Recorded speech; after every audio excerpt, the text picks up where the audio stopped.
Doctor Agarwal's கண் மருத்துவமனை இலவச கண் பரிசோதனையை வழங்குகிறது. Book appointment now.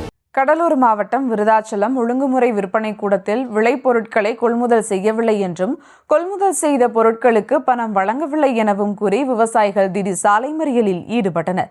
கூடுதல் விவரங்களோடு இணைகிறார் செய்தியாளர் பிரகாஷ். வணக்கம் பிரகாஷ், விவரங்கள். வணக்கம். விவசாய விளைபொருட்களின் வர்த்தகத்தை எளிதாக்கும் ஒரு மின்னணு தளம்தான் இனாம் திட்டம்.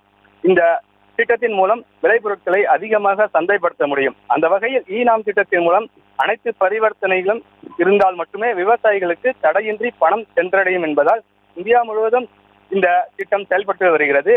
ஆனால் விருதாச்சலம் ஒழுங்குமுறை விற்பனை கூடத்தில் ஒரு சில வியாபாரிகள் விவசாயிகளுக்கு வழங்க வேண்டிய நிலுவைத் தொகையினை வழங்காமல் காலம் தாழ்த்தி வருவதாகவும் விவசாயிகள் குற்றஞ்சாட்டு வந்த நிலையில் கடலூர் மாவட்டம் விருதாச்சலம் ஒழுங்குமுறை விற்பனை கூடத்தில் நாள்தோறும் விற்பனைக்காக எள், மணிலா, உளுந்து, நெல், சோளம் உள்ளிட்ட அனைத்து விளைபொருட்களுக்கும் காலை 8 மணிக்குள்ளாக டோக்கன் வழங்கப்பட்டு எடை போடுவது வழக்கமாக இருந்து வந்த நிலையில் இன்று காலை 9:30 மணி வரை விவசாயிகள் தாங்கள் கொண்டு வந்த விளைபொருட்களை எடை போடவில்லை என்று, கடந்த 19ஆம் தேதியன்று எடை போட்ட பொருட்களுக்கு பணம் வழங்கப்படவில்லை என்றும் கூறி ஆத்திரமடைந்த விவசாயிகள் திடீர் சாலை மறியலில் ஈடுபட்டனர்.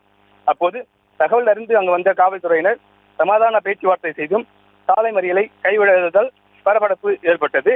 அதனைத் தொடர்ந்து சாலை மறியல் நடைபெற்ற வழியாக விருதாச்சலம் ஒருங்கிணைந்த நீதிமன்றத்தில் பணிபுரியும் 2 மாவட்ட நீதிபதிகள் வந்துள்ளனர். இந்த நிலையில் இருசக்கர வாகனத்தில் வந்த நீதிபதி சாலை மறியலில் ஈடுபட்டவர்களிடம் சமாதானம் செய்துள்ளதை அடுத்து காவல்துறையினர் அவர்களை அப்புறப்படுத்தி ஒழுங்குமுறை விற்பனை கூட அதிகாரிகளிடம் பேச்சுவார்த்தைக்கு அழைத்து சென்றனர். இதனால் அப்பகுதியில் சுமார் அரை மணி நேரத்திற்கும் மேலாக போக்குவரத்து பாதிக்கப்பட்டது. விவரங்களுக்கு நன்றி பிரகாஷ்.